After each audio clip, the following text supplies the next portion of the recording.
Well, as you can see, I have a vortexer.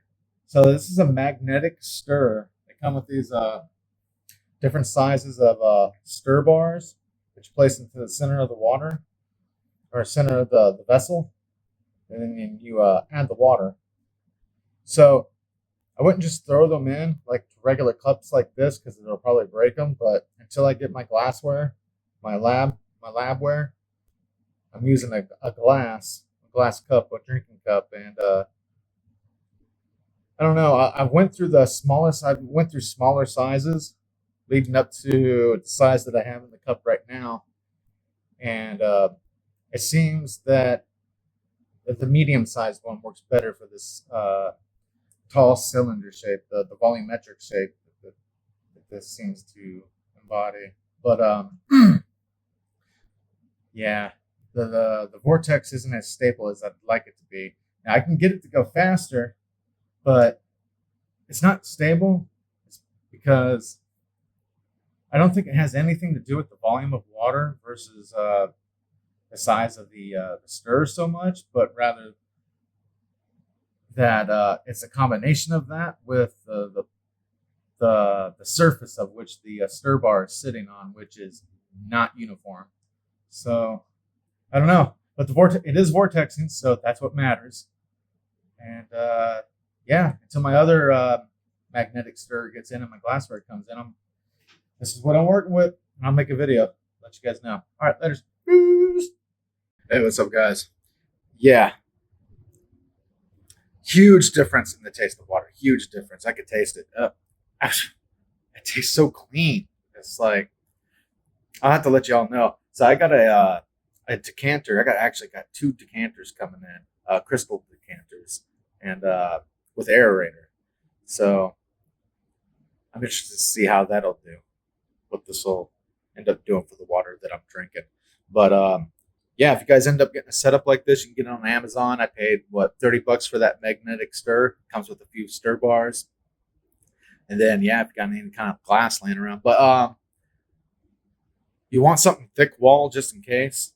Especially the more powerful you go with the magnetic stirs, the more RPMs it can achieve. Because if it does destabilize for whatever reason, if there's shaking within your house, it could shake the counter it's sitting on, or anything, it'll start bouncing around and it could shatter the glass. So that's why I really opted out for those crystal decanters. Really, I was going to I've been searching for labware.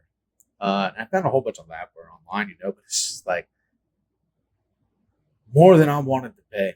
And not even going to start with the lack of mindset. It's just like, I'm efficient, when it comes to stuff like that. So I was like, well, I'm not using any chemicals. So why don't I just go something a little more, be more practical. I get more use out of a decanter, an aerator.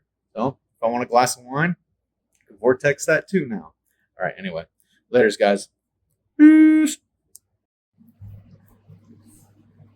All right. So I actually had a jar from a purchase I made a couple months ago, and I forgot about it. This seems to be a little more stable. That little drinking cup I had.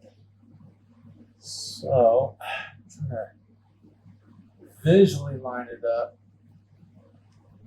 Looking at the vortex, keeping an eye on the stir bar, just to make sure that both are stable relatively. There.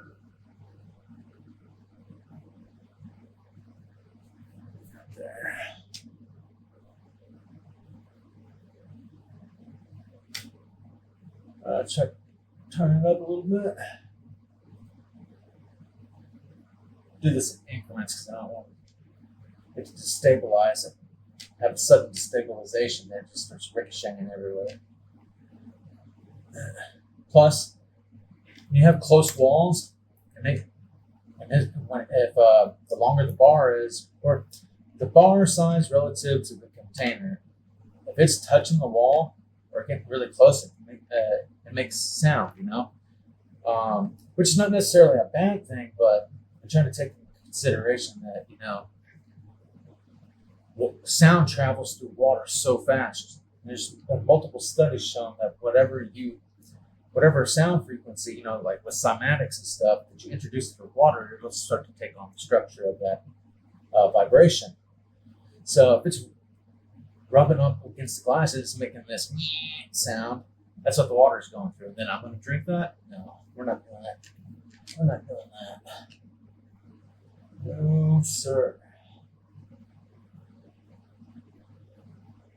So, while this is solely not just for the sake of water, we both do stand to benefit from it. It takes a little bit of research. All right.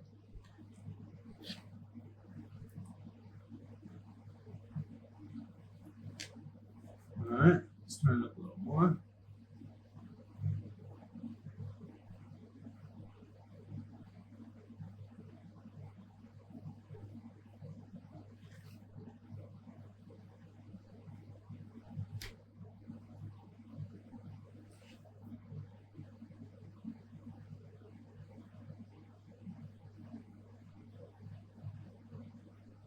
I want to see if I can get the vortex to reach all the way down to the stir bar to complete the vortexing of the apex. I want to get the apex as small as I possibly can. That's just personal preference. I'm sure there's probably a benefit to it of some sort, but I don't know what that is. I just know that that's my preference at this point in time, and that's what I want to try to achieve since I've not yet achieved it.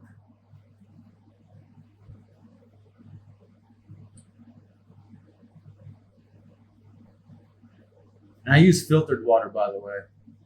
Try to get the water, as clean as I can before I drink it. So this should add another level of chemical stabilization. Because when you vortex water, it changes it from H2O to H3O2, which is its original structure. It's its pure structure. Now, when water evaporates or when water freezes and turns into a solid, that's a physical change. When you do this, it's a chemical change.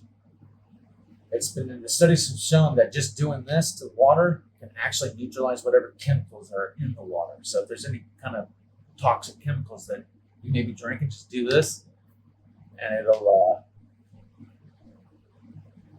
restructure the water, and as it restructures, it cleans itself.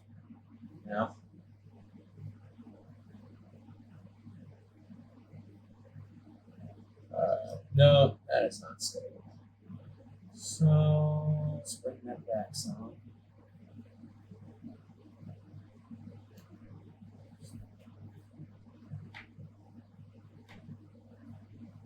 I think that got some.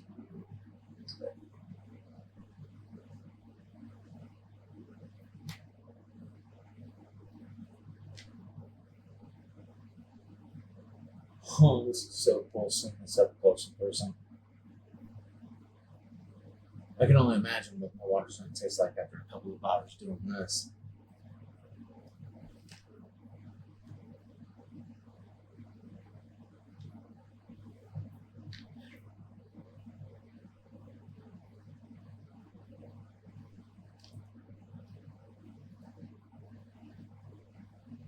Notice I didn't even turn up the RPM of that at all. I got that vortex going, which was a little harder to get that for it to drop down. But as soon as I turned it back and stabilized it, then repositioned, the vortex actually got stronger without even me having to adjust the RPMs. And that's something to note. Worth noting. As everything's worth noting.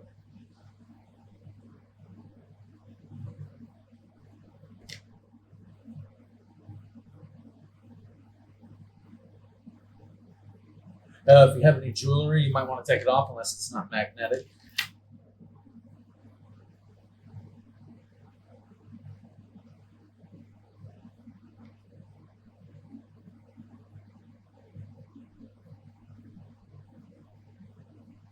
Just leave that alone for a second. That's it.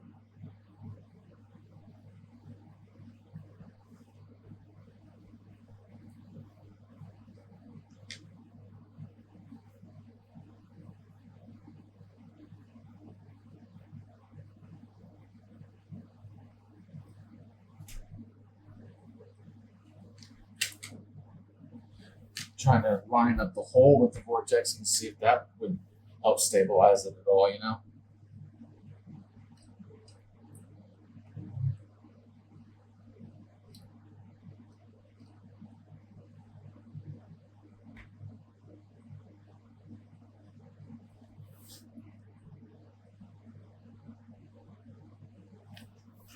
That back some. Power back.